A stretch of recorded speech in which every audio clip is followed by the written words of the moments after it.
Branwen, Yo, what is your favourite quote from The Phantom Menace? a surprise to be sure, but a welcome one.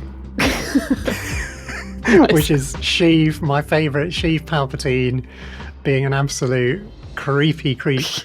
He is a creepy creep in this, isn't he? He's so funny. Seah, what's your favourite quote from The Phantom Menace? I'm cheating. My favourite quote isn't a quote, it's just... Oh. I love that. It's a musical quote. It's a musical quote. We can allow that. That's not a cheat. Excellent. As regular listeners to this podcast will know, we are quite into our Sound of Music, so I think it's only right that It's sometimes the quote... followed quite swiftly by, "Whoa, this is tense." Is that Anakin? Yeah.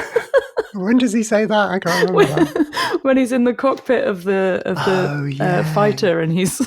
Yeah. Everything starts blowing up around him. He just goes, yeah, "Whoa, he's just playing a computer game." Yeah. Basically. You are listening to Sisters of the Force, a podcast where Seah and Branwen delve into Star Wars content. This week, we are delving into The Phantom Menace, Episode 1. Oh my God. Are you confused by the episode numbers? Everyone is. It's the very dawn easily of time. done. So this is our Episode 4, but it's Star Wars Episode 1. Excellent. And I can tell you, the hype around this film coming out was some of the most hype I've ever experienced. I wanted to ask you about this, actually. It's wild. Like, we'd had Return of the Jedi, 1983, and then nothing. And then the role-playing game came out. Then some books started to come out, novels written by different authors. Yeah. We thought Star Wars was done as far as the screen went. All of a sudden, in the mid-90s, there's like rumours Lucas is going back into Star Wars, and everybody's like, what? And then the gradual build, I think it was about 2 years of like knowing about it, and then seeing trailers, and like, this is obviously pre-internet. Well, the internet was there, but nobody was really using it. Nobody was using it yet. So all the hype was like actually in cinemas and on TV and stuff like that. And with merchandise and all that. Like, I've never been so excited going into a film. I met with my friends, my Star Wars friends, of which I suddenly seem to have loads because we were all back in the Star Wars mix. Went to Marble Arch, Odeon, which I just really like as a cinema. And we were so hyped, and yeah, so amazing. What was the feeling straight afterwards? Just ecstasy. Like, loved it. All the stuff about, because if you follow Star Wars and the fandom at all, you'll know, and I presume this is why you asked that question. Yeah.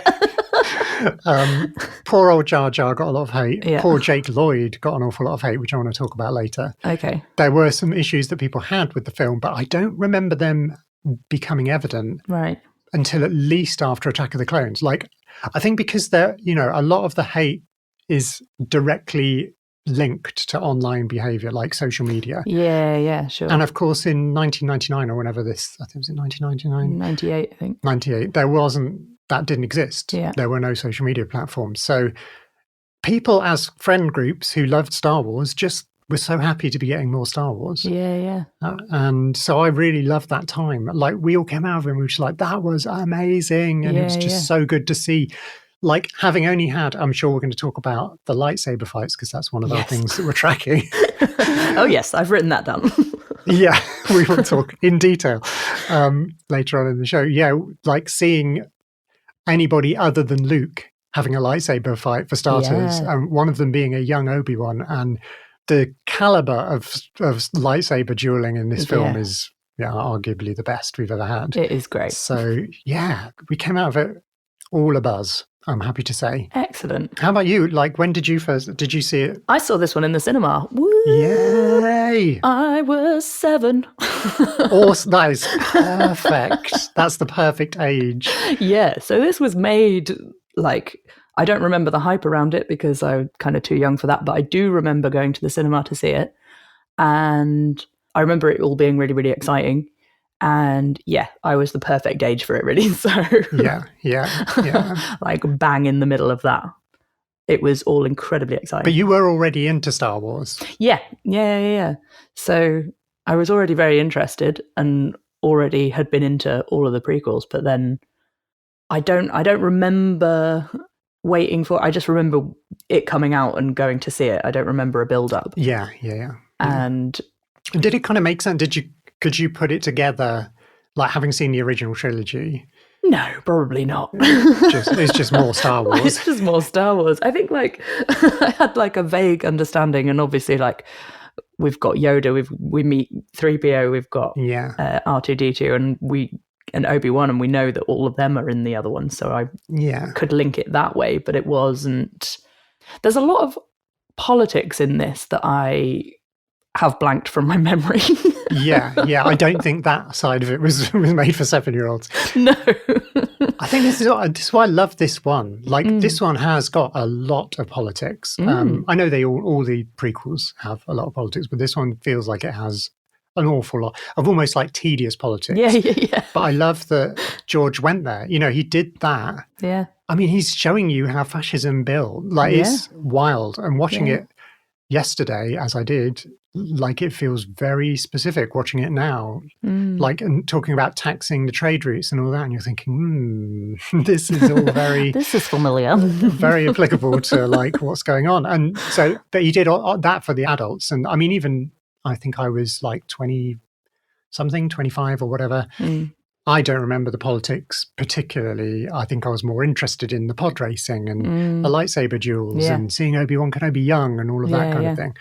And I think I was just so excited to see Ian McDiarmid playing Palpatine that I wasn't really paying attention to what he was saying or what Padme was saying or any of that stuff. But it is great how it works on multiple levels for me. I really love the way it does that. I think I've probably seen this one. This will be one of the ones that I've seen most. Yeah. Just because it came out when I was 7 and it was over and over again because I was 7. Did you get like the VHSs or Blu-rays or something? It would have been DVDs, I reckon. Yeah. Well, it would have been VHS to start with and then DVD a little bit later of all of them. But again, I don't remember. There was only bits of my life where we had a TV, so I don't remember what it was, but I do remember watching this one a lot. And Attack of the Clones, I've seen that one loads of times. Yeah. Just for being the right age for it. And the other thing I noticed in this was when I was watching it, I watched it this morning in true Seah fashion. I woke up really early, made a coffee and watched Phantom Menace before work. The best way to start the day. but I was watching it and going, I remember a toy of this and a toy of this and a toy of this. Wow. I had so many toys from this film. Wow. That's so cool, because I was going to say that when I talked about my experience of watching it, the excitement was there. But I guess I was living in London and I was working all hours in studios and what have you. I didn't connect with the merch side of it at all. I didn't buy any toys. I didn't know there were any to buy. Yeah. I've since restarted collecting action figures and like discovered that they're all there. But at the time I didn't even think of it, which I guess being a 25-year-old like professional, it's not something that you're likely to do. But I'm really happy to hear that you got that. So what did you have? Oh my goodness. Okay, I need to tell you the story about my favourite one first, that I completely blanked from my memory until I was watching it. We had a little figure of Darth Maul. I don't know whether he belonged to me or Rai. Potentially Rai, but we shared everything.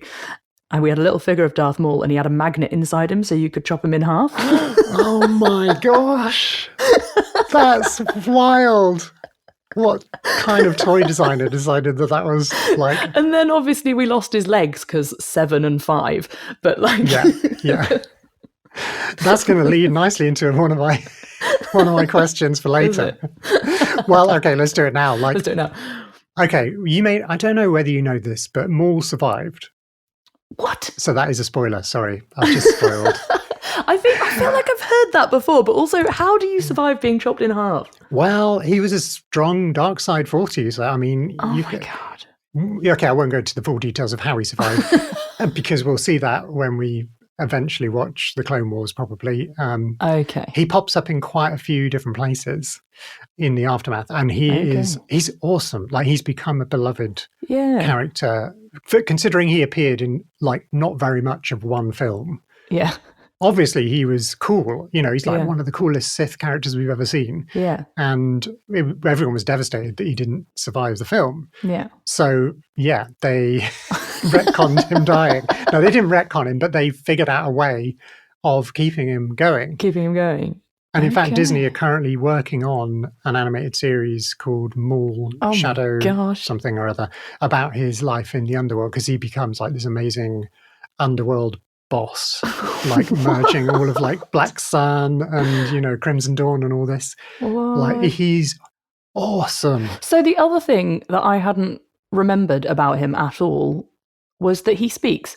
I didn't know that he had any lines, and I spoke to a very, very old friend of mine who today, after I'd watched it, who flat out went, he doesn't speak. Oh, wow. And I was like, he does speak. And we're like, oh, we're remembering this film all wrong. I mean, he doesn't have many. He's only got about 3 lines. Yeah, but I just remember him being silent. I didn't know he spoke. Yeah, I mean, so much of what he does, he's on his own, or he's standing behind Palpatine, or he's fighting. So he doesn't have a lot of dialogue, to be fair. No.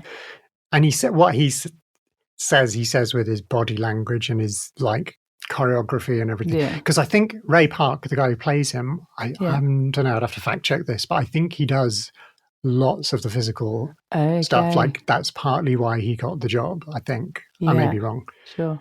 But in the ongoing world of Darth Maul, it's mostly animated so far.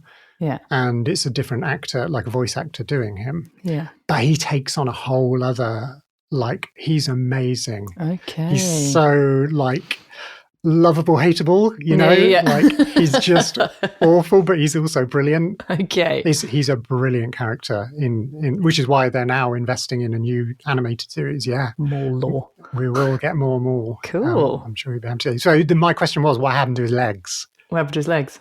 Because we know what happened to his upper body. So the other part, we don't know. So if you We've genuinely lost his legs. I don't know. we did lose the legs, and I remember there being a lot of upset about it. But yeah, that's pretty devastating for poor old. Yeah. Oh, but on brand, On brand, exactly. We did lose the legs. We also, what else did we have? We had a Naboo blaster. Yeah, the ones with the grappling hooks. Love them. We had one of those, and we had a couple of lightsabers. Mm-hmm. There were more lightsaber battles. Yeah. Although we quite soon found out that whoever's got Darth Maul's lightsaber tends to win. Yeah. It's bigger. It's bigger. I've recently treated myself to a lightsaber for the first time since I was like 4. And you can get them which are double-ended, or at least you can get them that can attach and become double-ended. So you can have like the... Because his gets chopped in half, doesn't it? And then he just uses one half of it. Yeah. I think Qui-Gon, does Qui-Gon cut it in half? Or Obi? Can't remember. One of them does. Yeah. Yeah. Anyway, that's jumping us straight into the end. Love that. So have you got any favourite moments, or should we do like we did last time and just go through it sort of in chunks? Yeah. One of my contenders for favourite line was "There's always a bigger fish," and I can trace back my irrational fear of dinosaurs to watching this in the cinema. Right. I was watching it and I was like, "Oh, that's where that fear comes from." Okay, yeah.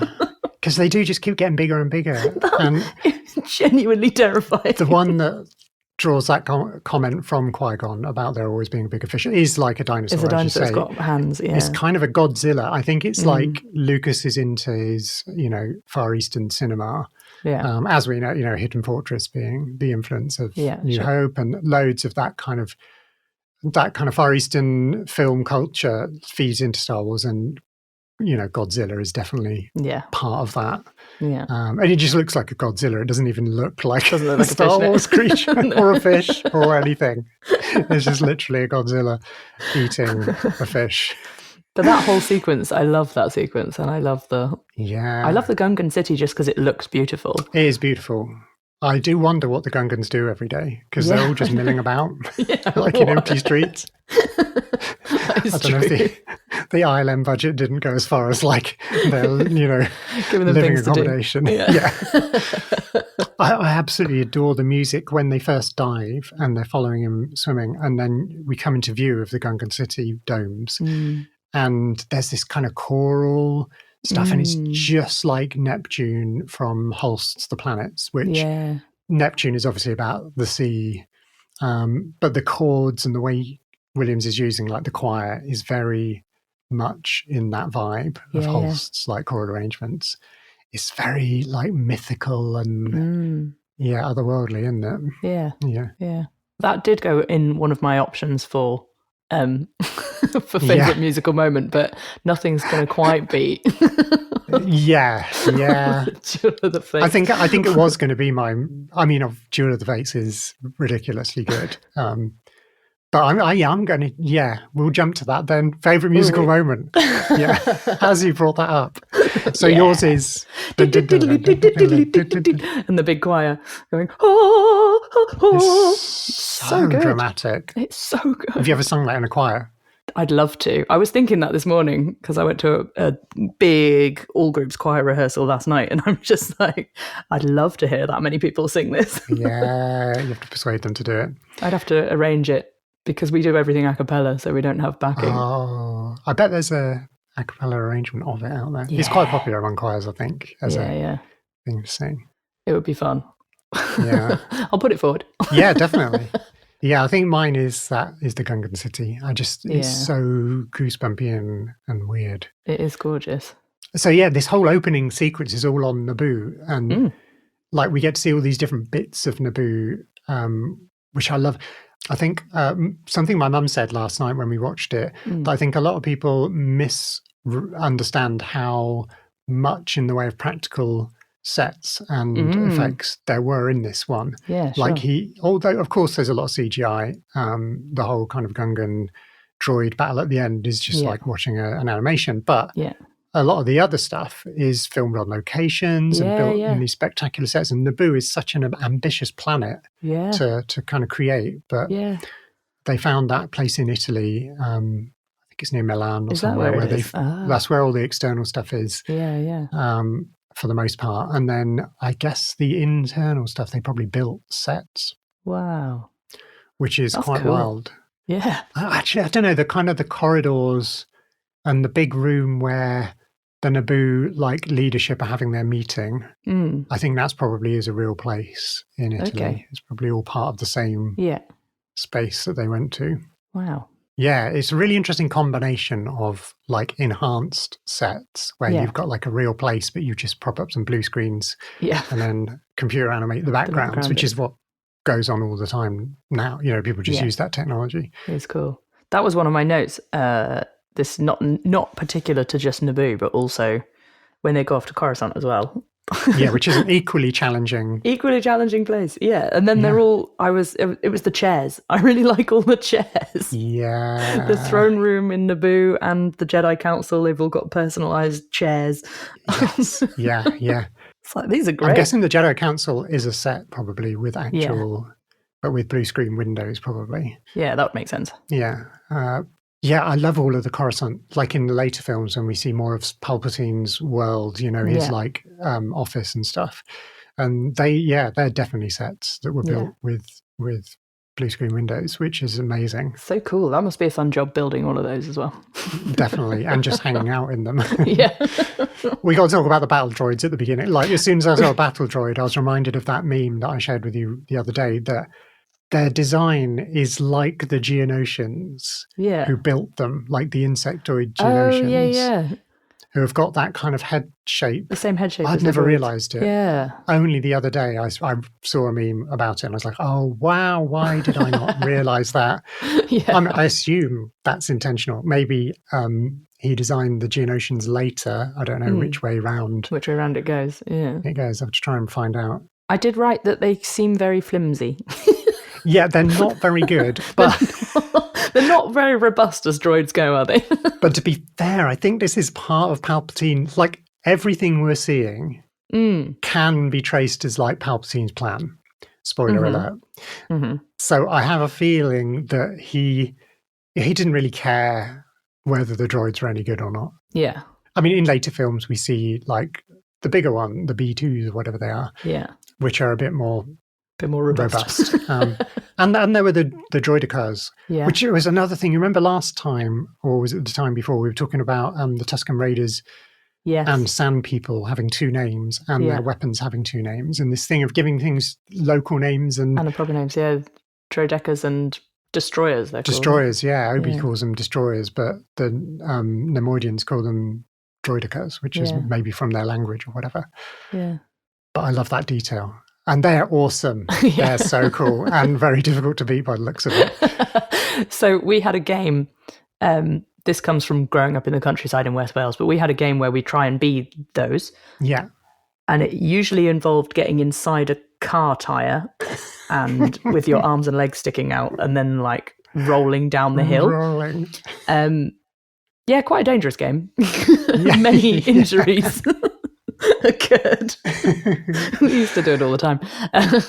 But also it's quite fun to get inside tyres and roll downhill. But then like it was trying to perfect the roll and then standing up in the tyre, which I don't know if any of us ever managed. Maybe it was quite an ambitious manoeuvre to pull off. Yeah.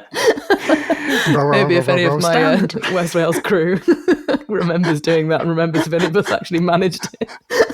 If only you had video phones. Well, we definitely didn't. But all of our most dangerous stunts happened in times when no one had video phones. So yeah, probably for the best. Yeah. I mean, the B-ones are pretty pathetic, but there is something incredibly satisfying about watching them being like sliced up by lightsabers. Yeah. I don't know if it's a sound design thing or a visual effects thing, but I mean, partly it's just the choreography of like Qui-Gon and Obi. Yeah. They're just doing like this dance. Oh my God, they're incredible. It's so good. The first thing we see Obi-Wan Kenobi do is an incredible straddle kick. Yeah. He just jumps up and like straddle out a kicks droid or two. And then, like the slicing. I mean, they lean into that as we go on, and the Clone Wars animation is full of slicing of B1. We discover their character and the whole Roger thing, which is definitely like, it's so annoying, it's funny to me. Like, and the more you watch Clone Wars, the more you fall in love with that. Roger. Okay. In a kind of twisted way. There was something that made me laugh so hard when I realised there's a clip near the beginning where Newt Gunray, the head Nemoidian, wants to order the battle droids to move in on the city or something. I can't remember what the order is. Yeah. And he does a little hologram call with the droid commander, like the one that's got the yellow head or whatever it is. And I'm like, why is he having a Zoom with a B1 battle droid? He's in the droid control ship, I think. Literally control You can just go, press a button, and off you go. But he has a little chat with him, face to face. Better do it so they really understand what we're trying to get them to do. I didn't clock that at all. I only did this for the first time this time around. It just made me chuckle. Like, you can just program them. You're That's literally what they're pressing to do. the buttons. You're on a droid control ship. Yeah. I'm not sure if he is on that ship, to be honest, but I mean, it's quite funny. I love the Nemoidians. They're so out of their depth. Yeah. Like, they're just constantly making excuses and imagining they're going to get away with it. And, oh no, now there's two of them, all of that stuff. They're so good.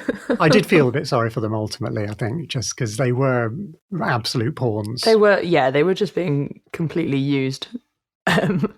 There's a little bit of a gap in my notes from incredible straddle kick from Obi-Wan right up until Darth Maul appears, full drama. Oh my God, yeah, the drama of Darth Maul appearing is major. In the meantime, I wasn't sure I quite liked, I think this is intentional, looking back on it now and having retrospectively thought about the Jedi. Yeah. I don't think I was particularly a fan of how, they're quite racist. They are. I had that as well. The way they talk about Jar Jar in front of Jar Jar is horrific. Yeah. There is a lot of thinly veiled racism in this film. Yeah, it's like kind of white supremacy or Jedi supremacy, I guess you could call it. Yeah. But as I say, I think that is slightly intentional because the whole arc of these three films, of the prequels, is ultimately going to a place where the Jedi have failed. Yeah. Especially when you look at the High Republic stuff, which has come out in book form over the last 5 years, where they've gone into the history of the Jedi. Well, not the history, but like the recent history of the Jedi, 200 years, 100 years before, and where the Jedi were at that point. Yeah. And they're doing some really interesting, like, prequel to the prequels, if you like, of showing how the Jedi were just complacent and they were so smug and so they just thought they were above everybody else. Yeah. And by this point, it's become so toxic. Yeah. And like, although I love, Qui-Gon, he's like the best Jedi that you can ever have. He's so cool. And Obi-Wan is brilliant in all his iterations, but they were just awful to Jar Jar. They were awful. And later on as well, when we meet the rest of the council, they're just like... Yeah. They're just... Yeah, they're not nice. Not nice people at all. And they're very rude to Anakin. Like, they're quite abusive to him. They're rude to Qui-Gon. They're rude to Anakin. They're rude. Yeah. Rude in general. I mean, like Sam Jackson, we love him. He can get away with it in a way, but it is still pretty brutal how they're being. But I think, as I say, when we saw this the first time round, our only experience of Jedi is Luke Skywalker, who's very pure and very, like, idyllic as a Jedi. Yeah. So we just assumed they were all going to be that and more. Like that. Yeah. But they're actually terrible people. But that explains why they failed. Anakin, it's another reason why Anakin turned, because he was being treated badly and from day one. So kind of feeds into the story. But it's a bit hard to watch sometimes, but kind of interesting storytelling for all of that. Yeah. It's a bit of a flip. It's a complete flip. And like, obviously the only time we've seen Yoda before is with Luke. And then like to have him in this context where he's actually really quite harsh and horrible. Also, I don't like CGI Yoda. No, me I like neither. puppet Yoda. I'm glad in the later bit, like the sequels and so on, they've gone back to puppet Yoda. Yeah. And I'm glad with Mandalorian that they've made the baby character and puppet as well. It's very much like part of Star Wars as we know and love it. Better aesthetic.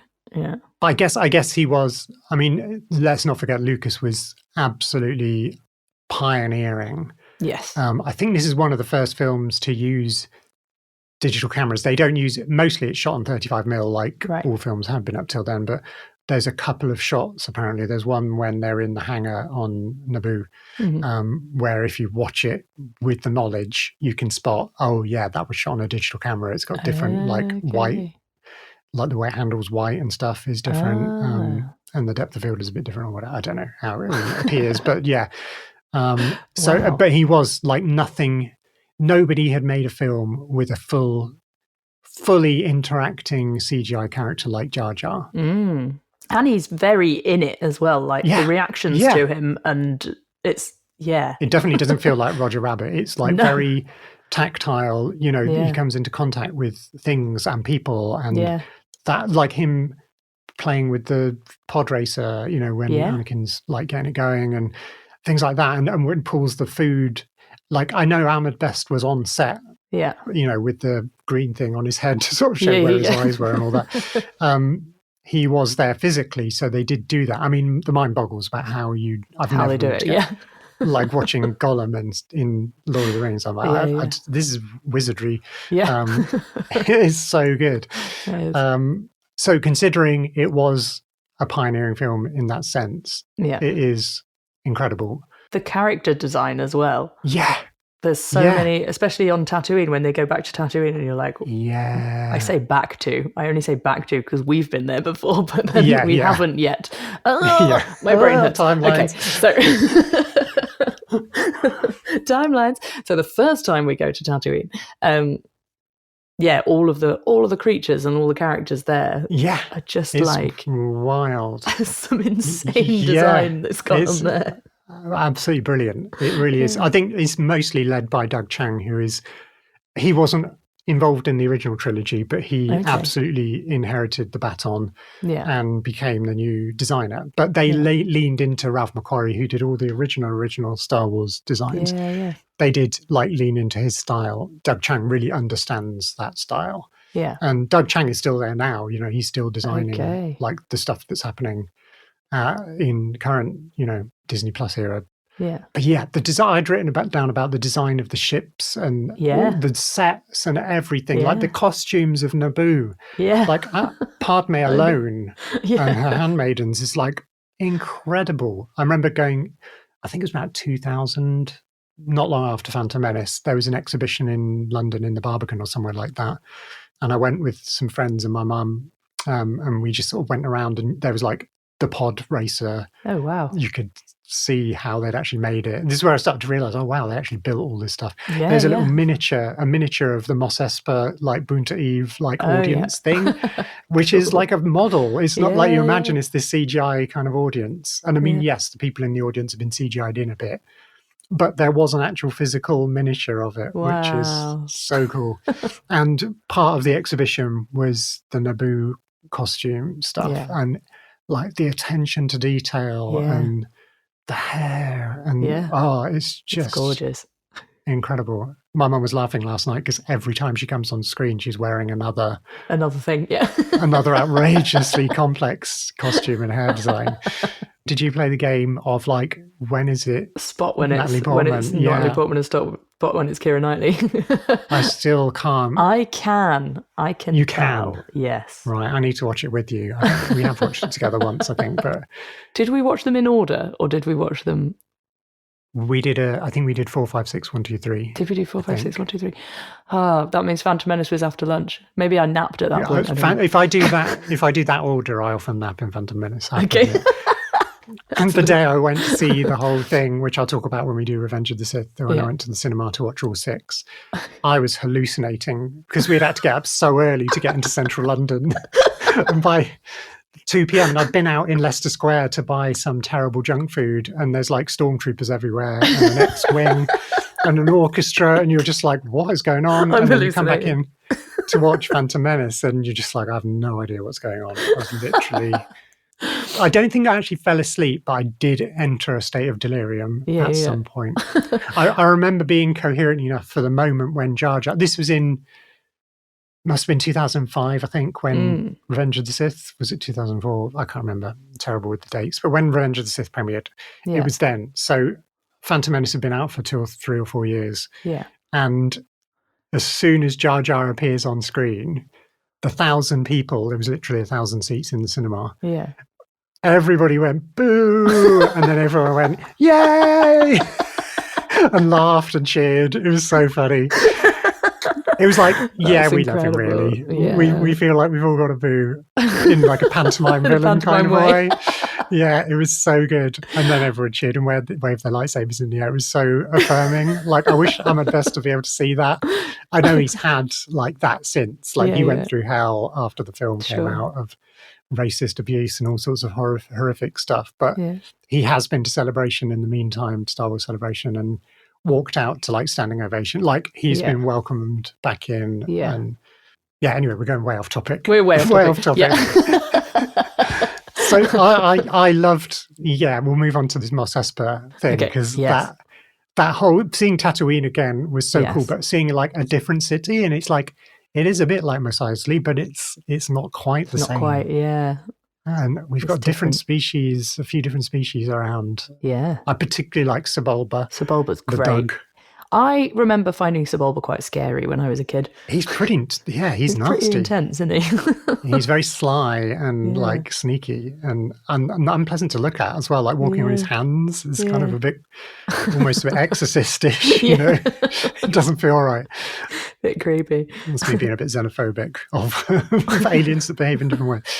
I'm going to give a shout out to Jake Lloyd because, like I mentioned at the beginning, he received he had a really awful experience after and struggled with lots of mental health issues, and he's only just beginning to come out of that now. Yeah. But I've got to give it to him. His performance was, like, I thought it was really outstanding, considering he's having to play a character that everybody is going to have to root for in a particular way. Yeah. You know, like, Anakin Skywalker was a myth at this point that we'd all like thought about so much for like nearly 20 years. And he was also playing in blue screen rooms a lot. You know, And most of his interactions, well, not most of them, but a good amount of his interactions are with either Watto or Sebulba, who are not real people, or even Jar Jar. Like, they're physically how, like, he did an incredible job. And not only that, he was speaking Huttese like a boss. Yeah. Like his and pronunciation of Huttese, not that I'm an expert, but like it sounds like the Huttese that we know from Jabba and Greedo and anybody else that we've heard speak it. And how old was he? He was 9. I think he was 10. The character's 9, but he was 10 when he made that. Yeah, I mean the pressure of that, and he delivers like wild, some really great performance moments, like in terms of like excitement and fear and like. You know, the emotional bit with his mum, like when Pernilla August as his mum is incredible anyway. But like the scenes where they had together, when he has to realize, you know, there's a thing that actors do, the moment of realization, which is like a key point in a scene where you understand what this scene is about. Yeah. And the bit where he goes to tell his mum that he's going off with, you know, Qui-Gon and that he's freed as a slave and everything. And he's so excited, and his timing when he goes away to pack and he stops and like he gives himself so much time to like sit with that realization, hang on a minute, and then he goes back to his mum and like really, really good. Yeah. Yeah. And knowing that Lucas is not the best director of actors, it's kind of fairly widely known. Ask Hayden Christensen and Natalie Portman, they'll tell you all about it. Yeah. But yeah, considering that he was directing and he's having to direct a kid, that he's probably not, like directing kids is a very specific skill. Specific thing, yeah, for sure. So we can only kind of imagine that Jake Lloyd was just smashing it out of the park on his own steam, because he really was. Yeah. I wrote a list of things that annoy me in this film. Yeah. And Anakin is top on there, but also like by the end of the film, I was like, do you know what? I do like him. Yeah. But it was the same with everything on my list of things that annoyed me about this film. Yeah. They were all incredibly annoying until you're like, actually, it's fine. Yeah, I mean, I have had times when I've watched it and I found him to be a bit annoying. And that last bit, where he goes in and he's like accidentally blown up the droid control ship, and then he starts bantering with R2 as that's all happening, and that's almost some of my favorite dialogue from the whole thing. Yeah, because like we're back to that kind of R2 Anakin he's having dialogue with not only is it not a person, but it's not even speaking a language that we can. It's incredible. But it's so good and all of that. And that was one of my other favourite lines was, Qui-Gon told me to stay in this cockpit, so that's what I'm going to do. So we're jumping around again. Yeah, we are. It's our podcast. We can do what we like. Was Qui-Gon intentionally telling him to fly the ship? Oh, interesting. Because he knows he's a badass like pod racer. That feels like child endangerment. I don't like that. We've already said that the Jedi were pretty. I mean, they go around collecting babies. You know, they are the child catchers. So that's what they do.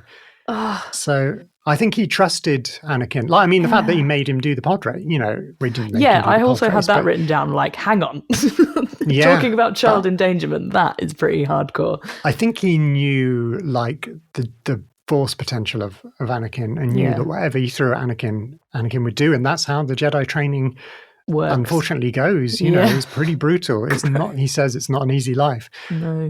I mean, he's lucky that he's already 9. You know, he's had some of his life to be normal. Like most Jedi were taken as babies and exploited as warriors. It's brutal. As you'll see when you watch the Clone Wars as well, it's pretty hardcore.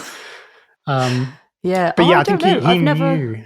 I've never read it like that, but yeah, go on. I think part of the whole reason for the pod race, apart from to make the gamble, you know, with Watto, is giving Qui-Gon a chance to see Anakin in action as a pilot, and then knowing that the Naboo. You know, the Naboo fighter pilots, there's not many of them. They're not very well trained. It's a fairly peaceful planet up until this point. Yeah. They're not going to do it. You know, it's a doomed plan. Yeah. I need to watch it again and see when they're in the woods with Boss Nass and they're talking about the plan. And Padme spells out the plan. And Qui-Gon says something like, it's a well-conceived plan. He says many Gungans may lose their lives. That's pretty horrific. Classic Jedi. Yeah. Just send them in. Who cares? They don't count. Off they go. They're not Jedi. Yeah, that was pretty grim. But I think I can't remember what he says about the fighters, because they kind of know it's like a doomed to failure thing. Yeah. And maybe, I mean, Qui-Gon is very much in touch with the living force. He is in the moment more than most of the other Jedi. He doesn't project into the future or into the past like a lot of the Jedi do in a bad way. He's very true to the moment. And I think he saw Anakin go there and was like, well, Anakin's gone there because he's comfortable in a cockpit. Yeah. That's what he does. You know, he's at his most zen when he's flying at 500 kilometers an hour around Mos Espa. So he saw him gravitate towards a ship and made a kind of like connection. Oh, of course.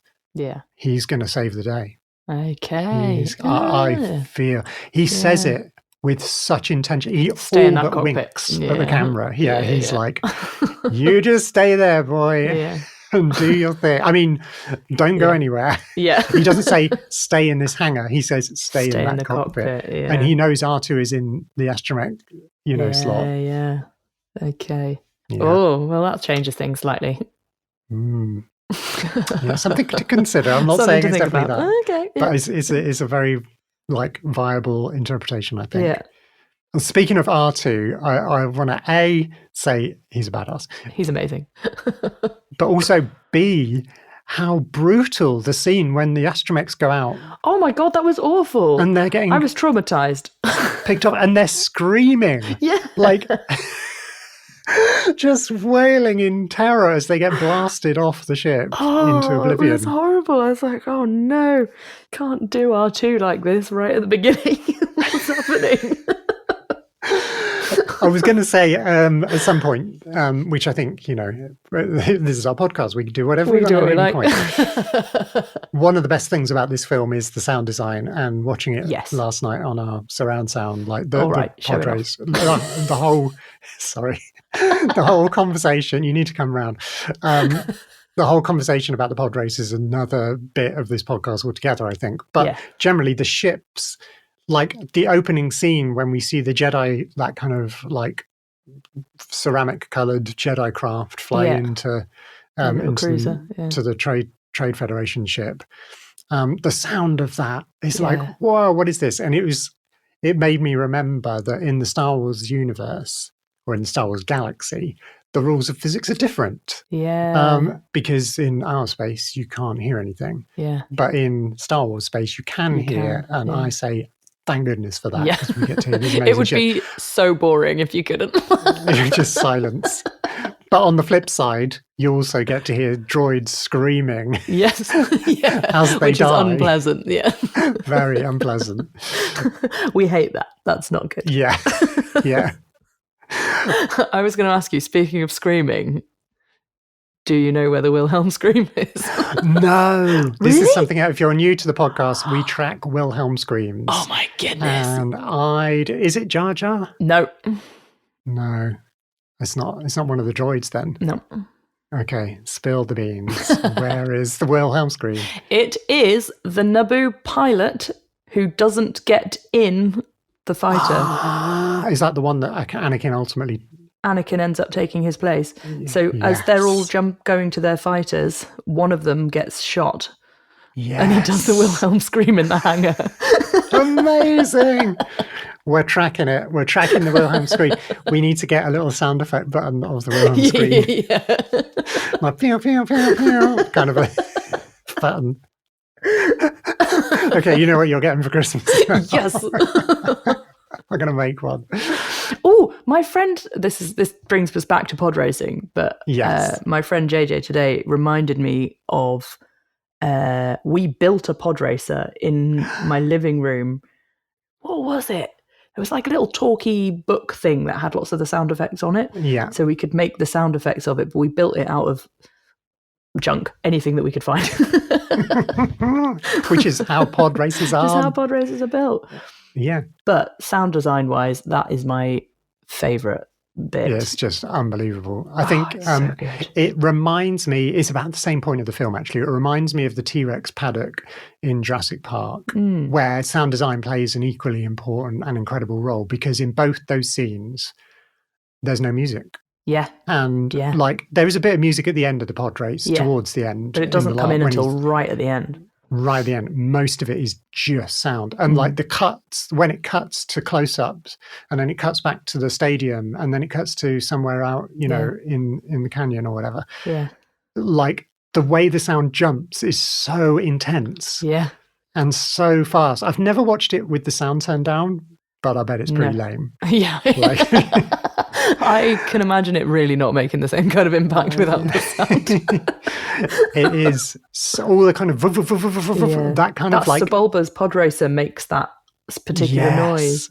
Yeah, it's like an fast LFO. Yeah, they've all got their own kind of engine noise. Yeah, and as they drop out, and you end up only having the engine noises of Sebulba and Anakin at the end, and that's when the music comes in when all of the other pod racers have gone. Yeah, it is brilliant. I mean, I'm not going to say that the cinematography isn't incredible, because it is. Like, I love all of the different camera angles, and there's so much detail I noticed this time of particularly what Anakin's doing, the way he's flying and what comes up on his like little screens and stuff. Like when his one side engine stops working and he has to like manually patch with a patch cable, like to connect one to the other, and then flip some switches. And he's like leaning out and when he has to grab the kind of binder thing that's broken free, and he uses like a wrench to get it or something. It's like there's all this detail, and poor Jake Lloyd must have done day after day after day in that just like in that car thing, being shaken around, covered in soot and all sorts, you know. But the way that whoever visualized that, I mean, I presume it was Lucas and whoever the cinematographer was, I should have checked that. They must have like worked together, storyboarding it meticulously. But it is like an absolute feat of everything. Like everything stunning. Just comes together. I noticed that Ben Burtt is one of the editors, like of the film. Like he moved a bit from sound into like video editing. Yeah. So he was one of the two editors. Right. But I'm assuming he still did loads of the sound design as well. Stuff, I couldn't find that information.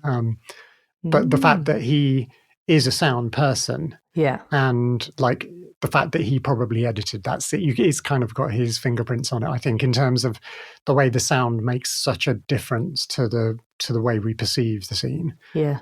It's really, really cool. Yeah.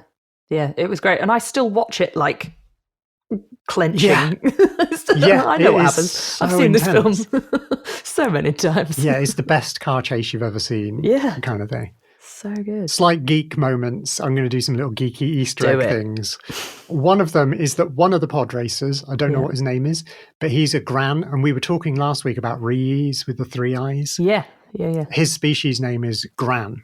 Right. Gran, which is nothing like Rees. They're also in the Senate, aren't they? Yeah. There's some in the Senate, and there's some, they meet a few on Tatooine. Or not meet, but they're in the background. Yeah, they're in the background.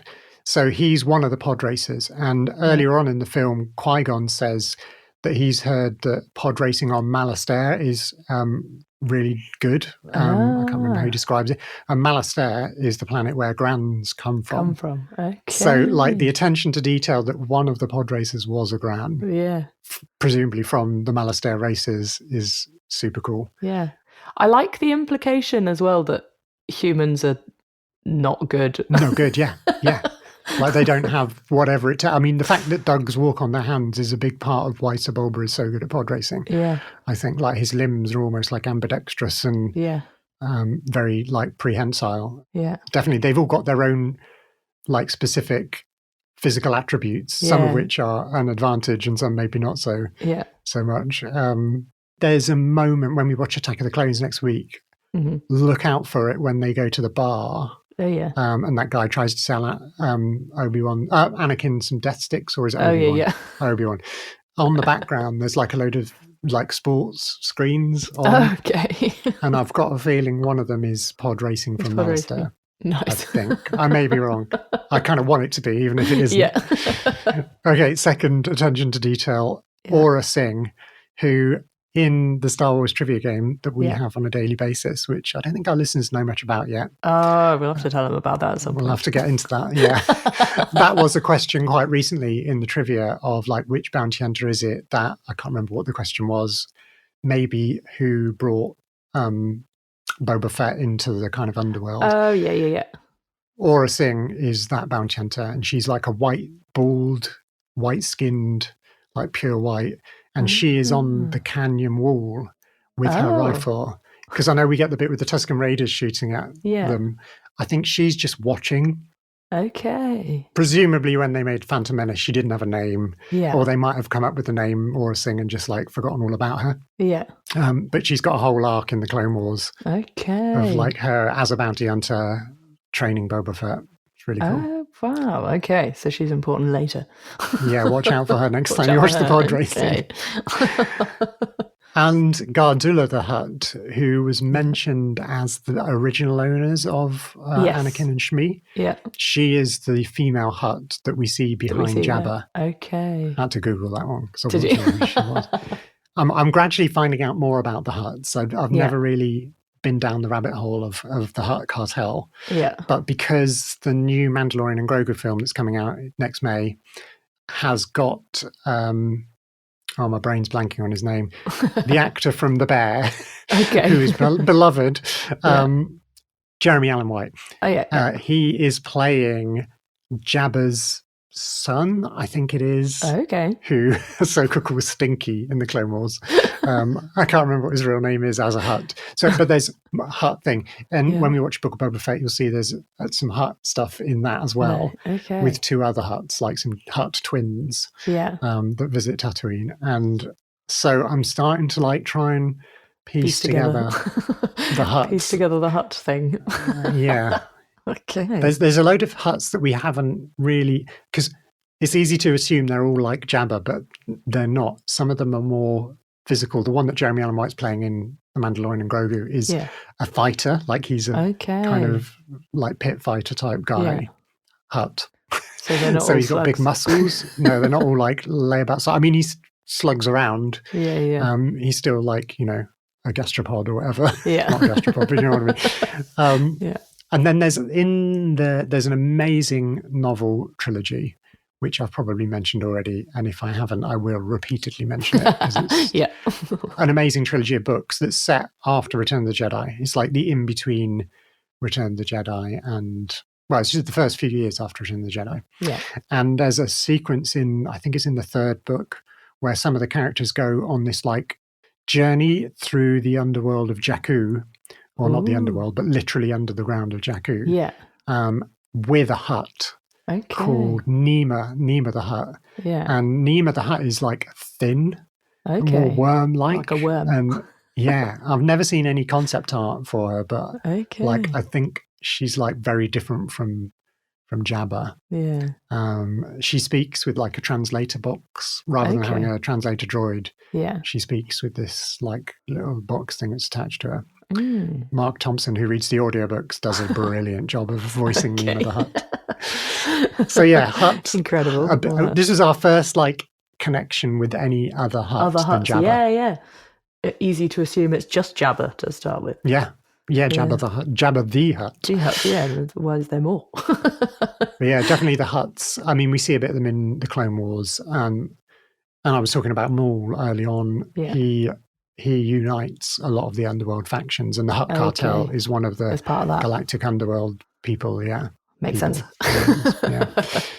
I noticed Warwick Davis is just in the crowd of the pod race as well. Yeah, he plays the character Weasel with a Z. Weasel, that's his name. Yeah, he's hanging out with Watto, isn't he? He's like part of Watto's gambling clique. He's in every style. I think he plays multiple characters in The Phantom Menace, actually. Probably, he's in costume because he's so good at like physical acting as like dressed up in latex or whatever. Yeah. Yeah, every time I see him, it just makes me smile. And he always is smiling. And like he puts so much joy into whatever he's playing. Yeah. I love Sebulba's like, poodle when he crashes. There's just like this, and it reminded me, I think that's the first like proper swear. I mean, we've heard Jabba say poodoo in Return of the Jedi. Yeah. I mean, it's not really a swear word, but I guess it's the sort of Star Wars equivalent. Kind of equivalent, yeah. There are other Star Wars swear words that have become... Yeah, in Rebels, Zeb uses carabast. Okay. As a swear word. I mean, it's a kids' animated show, really, so it's not like an awful swear, but like it's a good way of getting around it. I think I remember seeing in the role-playing game that it said something about Star Wars. We don't swear in the Star Wars galaxy, but not using swears that we know. Yeah. There have been a few like English swears in The Mandalorian, I think. Not major ones, but... Look out for them. Yeah, there was going to be one in Andor Season 1 at the end. And they filmed it with an F-bomb. Like, it was literally F the Empire was the end of this speech that one of the characters gives. And they changed it to fight the Empire. Okay. I think they had to do like a reshoot, or at least a ADR, like an audio pickup. Because I think you can't see the character's face when they say that line. Yeah. Yeah. Which, and there's a lot of debate about, well, it would have been quite good to have an F-bomb in that sense, because it's like a real resistance-y moment. Yeah. But equally, I'm quite glad that they changed it. They changed it, decided not to. Yeah. Carabast. Mando says dank ferric a lot, which nobody's been able to give us a satisfactory translation of what dank ferric is, but it gets said a lot. Yeah. I've noticed other characters saying it, and definitely Carabast has spread from Zeb. Yeah. Other characters in Rebels start saying it as you go through Rebels. Okay. I have a feeling it's going to appear in the future, because Zeb's going to be in Ahsoka. Yeah. Well, I think he's going to be in Mandalorian and Grogu. Okay. It feels a bit like Bastard. Yeah, it's a little bit like that. Yeah. I think Bastard is one of the swear words that might be in Andor. Okay. I think. Yeah. Which is, borderline swear word kind of thing. Almost a swear word. I'm going to jump through again. Yeah, we need to skip forwards because we need to skip forward. It's all good. Lightsaber battles. So, I wanted to ask you a question. What are the shields things? What's happening? What are the things? Oh, the magnetic shields. Yeah, the shields that stop Qui-Gon and Obi-Wan and Darth Maul getting to each other. So good. What are they?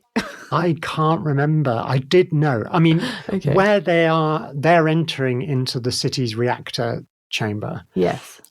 Which is what powers the whole of Theed City. Okay. So it could be something to protect another area of the kind of infrastructure of Theed and how the power distribution works. Maybe it's like some kind of safety thing. I don't know. I seem to remember knowing, I think in the novelization, they might say, maybe I should listen to that again and come back to you on that. Get back to me on that one. Cool. I mean, it makes the whole thing incredibly dramatic, and it's so good. Great. Like the way Qui-Gon kneels, I wrote down the fact that he kneels on one knee in like a meditative posture when he's one thing away. Yeah. And poor Obi is just being driven bananas. Miles away, yeah. It's really awful. Qui-Gon doesn't get his lightsaber out until the second he's able to get at Maul, whereas like both Maul and Obi-Wan are straight away as soon as any sign of movement. Oh my gosh, the hype of that when Maul is pacing in front of Obi-Wan, and like Obi-Wan has just watched his beloved master, like this is almost his father be stabbed like by this monster. I had that in my notes that is one of the first times we get like a proper reaction to something happening, because Obi-Wan reacts like how you'd expect. Like we've had Luke's absolutely terrible reaction to seeing his family decimated in A New Hope, and then like Obi-Wan everybody grieves in different ways. Yeah. Yeah, fair play. But yeah, I know what you mean. Like, as a visceral response, it's way more like, And then I did also have that Obi-Wan a couple of times falls prey to the lack of safety rails. Yeah, definitely. Like, why is there not a safety rail around that pit, whatever it is, that exhaust port or something? Why is there a pit? Why is there not a rail around it? Yeah. And there's all those walkways. As we'll see when we do Rebels, there's similar fight scenes in similar like reactor cause in multiple things. It happens again and again, borrowing from the Phantom Menace, I'm sure. But the way that they can just jump from walkway to walkway, like up and down, is really cool. Yeah, the choreography is so phenomenal. Even just so like the little first moment where Qui-Gon first encounters Darth Maul when he comes flying down the desert at them, and he has to fight him before on Tatooine. Yeah, just for a moment before he leaps up onto the ship's ramp. Yeah. Just any time we see them fighting, it is definitely peak lightsaber. So good. There are some animated lightsaber fights which are pretty stunning. Yeah. But obviously it doesn't feel as earned when it's like, drawn, because you can do anything with characters in if they're animated, the computer domain. But it's so good. It's so elegant. It's got bits of all sorts of things in it. Yeah. I remember having, I think I spoke about this last time. I spoke about going to the Dan Sheridan School of Star Wars, which is how I've got all my knowledge. But he also had all the lightsabers. And that's where we used to duel in their living room. And I distinctly remember there was a green, a blue, and the double-ended red lightsaber. Yeah. And I remember being told to give the red lightsaber to Rye because it wasn't fair. I'm taller. Me and Jess were taller than Rye, so he got to have the double-ended lightsaber. But I remember having battles that felt as epic as that, but they wouldn't have been because again we would have been 8, 7, and 6 at that point. So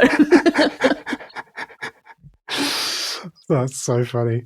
I'd love to have seen that. To be able to leap back in time and see that. Know.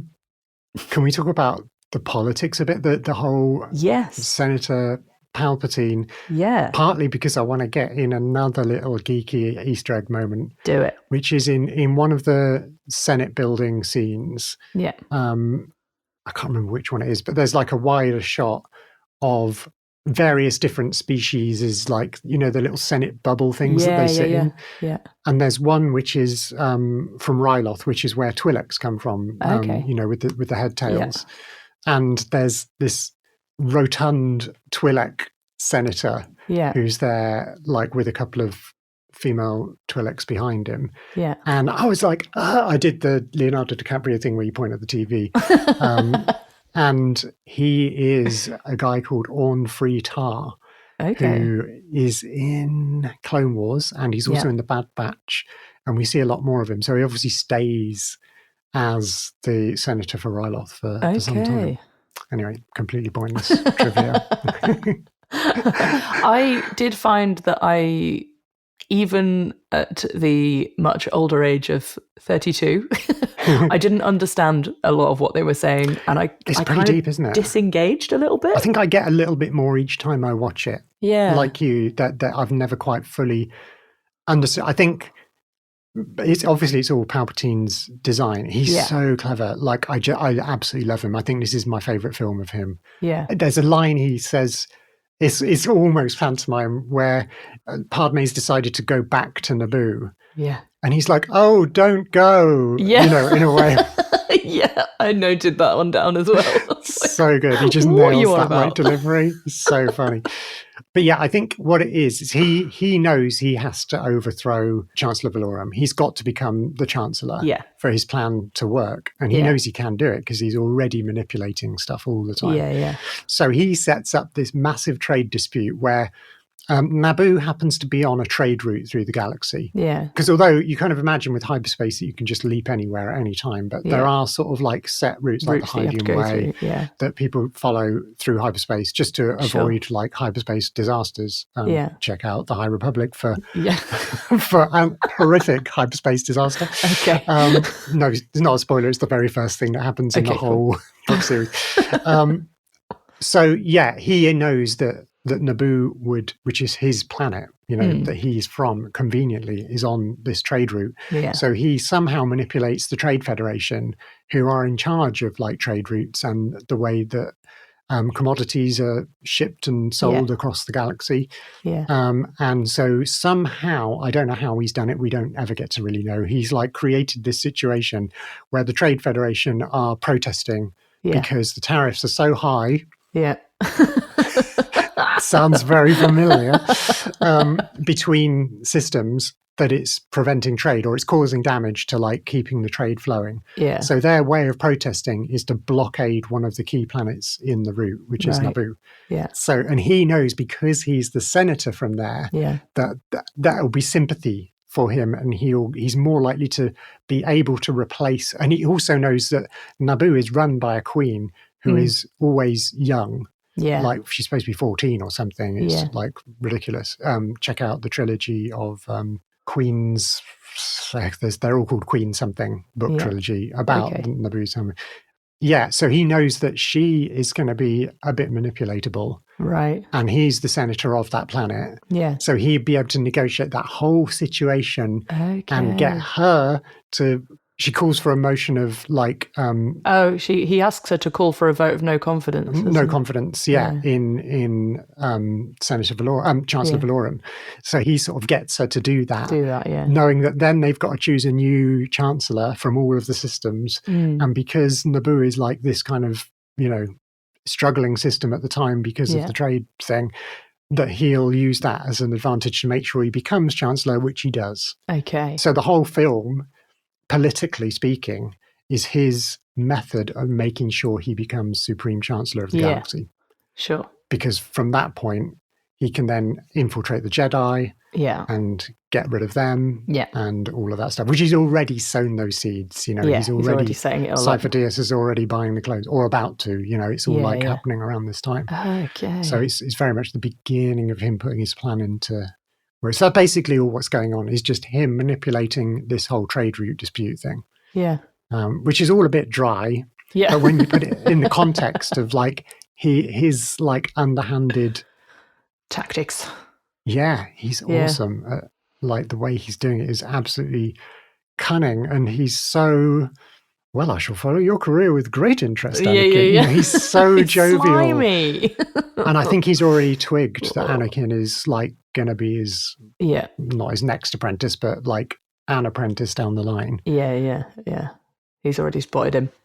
Yeah. I didn't quite get that then, because I kind of thought they were using Naboo partly because, it's on the trade route, but also because they have a young queen who they could manipulate. Yeah, I think that's why the Nemoidians... Yeah. I didn't realise it was his... I knew he was the senator for there, but I didn't necessarily clog that it was his. Yeah, well, because he's manipulating the Trade Federation. Like, he's appearing to them as Sidious. Yeah. And scaring the living daylights out of them and sending his new apprentice. Yeah. Now there are two of them. Yeah.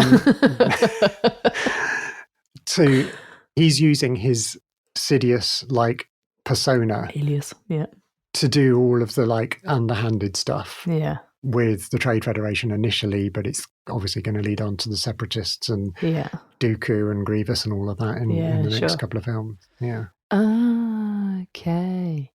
Yeah. It's all a big scam. It's all a big scam. Have you got anything else for us? My last little bit was like there's this kind of rush at the end where they've blown up the thing, everything goes boom, droids push them over, great, they don't work anymore. So funny. It is funny. We have that whole sequence of Jar Jar being completely thankless but ending up like doing... He's the best general. Yeah. Managing to do things. And then like there's a tiny little bit where Yoda's talking to Obi-Wan. Oh, yeah. And somewhere between all of that, Obi-Wan becomes a fully fledged Jedi. Yeah. Yoda gets really, really cross, but then gives in to him really, really quickly.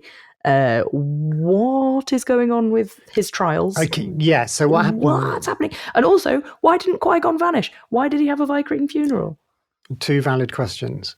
So, the Yoda stuff is... I think Yoda is giving him... He was nearly at the trials anyway. Right. And what he's just been through, fighting a Sith, basically, or a suspected Sith, is enough of a trial. I think that's the thing. And the council just say, you've done enough, boy. You can now be a Jedi Knight. Right. So he's been given, like, the moniker of Jedi Knight, which does happen, I think, that Jedi... although the traditional thing is they go through their training as a Padawan, and when their master thinks they're ready, they send them to have their trials, which are just a series of tests to find out how good they are as a Jedi. Sure. But I think in certain circumstances, you can not do the trials if you've done an amazing job. It's like giving them an honorary doctorate or whatever, sure. kind of thing. Yoda, it is a bit unclear. Like, it's not the best bit of dialogue in the film, but Yoda says that he doesn't think Anakin should be trained. Yeah. Like, he's standing by his and Mace's earlier judgment, and Ki-Adi-Mundi also was like, he's too young. He's too old. We can't train him. Too old. Yeah. But in light of the new events that's happened, for some reason the Jedi Council have changed their mind, right? And they say that he can be trained. But Yoda says, "I don't think it's right." But they say yes, and I'm only one voice in many. Like the council do, they vote democratically for things like that. Yeah. And I think that's what's happened, is that the council have had a vote and said, okay, yes, he can be trained. But Yoda still stands by his no vote. His no, yeah. If that makes sense. Okay. In terms of Qui-Gon, at the end of Revenge of the Sith, we see that sequence with Bail and Yoda and Obi-Wan. Yeah. And Yoda gives Obi-Wan the training to go. Yoda says, I've recently become in contact with Qui-Gon Jinn from beyond the grave, kind of thing. Yeah. And I think the idea is that Qui-Gon is a very special Jedi. Like, he's very different from all the other Jedi. Yeah. We were talking about earlier the living force, and he's also interested in the cosmic force. He's got a very good all-round understanding of the force, and in many ways he's the purest of the Jedi that we see in the whole of the films, in the whole thing, from prequels to sequels. Sure. So I think the idea is that he, from after death, has figured this out, how to come back. Right. So when he actually dies, I don't know if this is an actual thing, but the way I've always seen it, if you're going to become a Force ghost and be able to communicate with living people again, you do the fade out, disappear thing. You vanish. Right, okay. So if you're not, then you're not going to be able to do that. So technically, Qui-Gon shouldn't be able to be a Force ghost, except that he's somehow done it. Yeah. And then he teaches Obi-Wan and Yoda how to do it, and so they can both disappear and become Force ghosts. I think that's okay. So he becomes like the first Force ghost. Yeah, effectively, yes. Which we see at the end of Obi-Wan Kenobi in that very last scene, because all through Obi-Wan Kenobi, the TV series, he's trying to reach out to Qui-Gon, and I think he's doing that training that Yoda gave him. Like, while you're in isolation, I can't remember the line, but Yoda says, he goes, while you're in isolation, go off training and do I have for you. Yeah. And Obi-Wan's like, what? I just thought I was going on a beach holiday. And so throughout the Obi-Wan TV series, we see him calling out to Qui-Gon and asking for his guidance, and then being a bit disillusioned because he's not getting that contact. It's not working. And then in the very, very last scene, spoiler alert for Obi-Wan Kenobi, he sees the Force ghost of Qui-Gon. And I think he now is in a position to learn how to do that himself. And Yoda's learned how to do it. And I don't know what happens with Anakin, because Anakin does it. Yes, because then he does it as well. But we don't see... Yeah. Do we see him vanish? We don't. I don't know if we do. No, we see him die, but we don't see him for very long after death. But he could be doing a Qui-Gon and figuring it out, because he's a very, very good Jedi. He's very powerful as well, in that sense. Kind of makes sense. Yeah. Okay. So not all Jedis just fade out of existence and become Force ghosts. I don't think so. Right. Yeah, to be confirmed. Got it. Not sure. That's quite a good way to end the fading out of Jedi as we fade into the distance of your podcast app. Until next week. We can do that. I loved watching. I do love it. For a while, it wasn't one of my favourites, but the more I've watched it lately, the more it's become one of my favourites. And I've discovered that I know a lot of it much better than I thought I did. Yeah. I enjoyed revisiting it. Yeah. There was bits of it that I still don't understand. And I may never understand, and I'm just going to be okay with that. Yeah. It's a gradual curve. I think every time I watch it, I find out something more. I'm like, it's a good one for that. There is the beginnings of some truly terrible dialogue in this one. Yeah. That starts to sneaks in more to the next one. Definitely, I think it's George Lucas, sadly, was on his own. He was writing it and directing it. And by this point, nobody was brave enough to tell him that's not good. You know, when very famous people get into that position where everyone's a yes person, I think that sure. Like a good film in terms of writing and directing is a collaborative thing, and it needs people to bounce off and so on. And he didn't have any of that. For this whole trilogy, really. Yeah. And it kind of shows. But like, I think some of the reason why there's bits of Phantom Menace that are a bit difficult to figure out is because of the dialogue writing. Yeah, sure. But equally, it's because it's very, very deep. You know, there's a lot in it. There's a lot going on. It's laying a lot of ground. And I think that lightsaber battle is never not going to be iconic. It's unbelievably and the pod good. race is never not going to be iconic. It's true. I look forward to watching it just for those two things, and then I'm like happy to discover that there's lots of it I love. I like a lot of the emotional stuff with Anakin and his mum. I think that's really cool, and I love Qui-Gon. Qui-Gon's great. He's just really good. Obi-Wan's a bit of a wet blanket in this. He's an annoying, like, I don't know, he's supposed to be about 18, 19, I think. Is he? Yeah, I think so. I think so. Cute. But Ewan does a great job, like, to be fair, of being that, in the same way as Mark Hamill does a brilliant job of being whiny. But Qui-Gon, Liam Neeson. I mean, some of it's Liam Neeson, some of it is just, it is a great character. He's a good character, It's like, here's what Jedi should be, and now we're going to kill him. We're going to kill him off just when you've got attached. Yeah. Well, I can't wait to watch Attack of the Clones. I don't know how I feel about this next one. It's going to be interesting. Me too. Like on a scale of 9 films, it's probably my least favourite, but it has got some outstandingly good bits, which I can't wait to see. So we'll enjoy it. It's Star Wars. It's fun. We'll go for that. Yeah, there's so many cool things. Can't wait. All right. We will see you next time. Thank you for listening to Sisters of the Force. Next time. Follow us on Instagram, Sisters of the Force Pod. And send us some DMs. I won't be able to answer any of your questions, but Branwen will. Any of your questions? I can answer some questions, but not. We'll tell you about the trivia one day. Yeah, we will. Maybe next week. Maybe next week. Okay. We'll see you then. Cool.